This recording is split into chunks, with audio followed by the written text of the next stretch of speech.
मैं हूं अंजलि और आप देख रहे हैं यूबीसी 24 न्यूज। तो आइए शुरुआत करते हैं आज की प्रमुख खबर से। कल दुर्ग की सभा में माननीय प्रधानमंत्री ने घोषणा की छत्तीसगढ़ के आम किसान जनता के लिए कि हमारी सरकार अगर बनती है तो 31 कुंटल प्रति एकड़ खरीदी होगी और 3100 के दर से एक मुश्त रकम किसानों के खाते में जाएगी।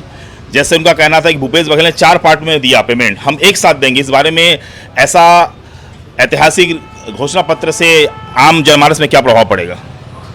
जो हमारा घोषणा पत्र है वो एक संकल्प पत्र है और मोदी जी की गारंटी वाली पत्र है। मोदी जी की गारंटी है। आप पूरे विश्व के अंतर्गत में आज मोदी का गारंटी चलता हो, देश में पूरी मोदी जी की गारंटी चलती है। आज 3100 रुपये जो हमने धान के जो क्विंटल का जो समर्थन मूल्य दे रहे हैं और 21 क्विंटल जो हमने दे रहे हैं, जो प्रति एकड़ हमने खरीदी करेंगे, उसमें छत्तीसगढ़ में एक बहुत अच्छा मैसेज गया है और निश्चित तौर पर छत्तीसगढ़ में एक विकास की दिशा पे और किसानों के हित के लिए बात की गई है। जैसे अहिवारा विधानसभा में भिलाई 3 के मेयर जो युवा 40 साल के हैं, जोश खरोश से उतरे हैं, और एक तरफ भाजपा ने 76-78 साल के एक बुजुर्ग को प्रत्याशी बनाया है, इससे आम युवा वर्ग में क्या संदेश जाएगा? गुरुजी भले 78 साल की उम्र की आप बता रहे हैं, मगर गुरुजी आपको देख के नहीं लगता कि 78 साल की उम्र के हैं?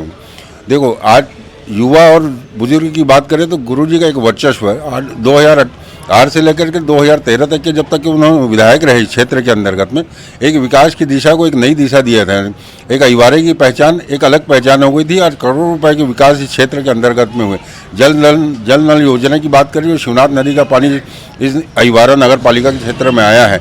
जैसे हम जामुल की बात करें, वहाँ जामुल में भी शिवनाथ नदी का जल गया हुआ है और खारून नदी से भिलाई 3 चरौदा का जो जल आया हुआ। तो विकास के क्षेत्र में गुरुजी काफ़ी अच्छे हैं और पूरे हर समाज के अंदर में उनकी एक पैठ है और एक जनता की मांग रही अहिवारा विधानसभा क्षेत्र में कि आदरणीय राजमान डोमालाल कोसेवाड़े जी को टिकट दिया जाए।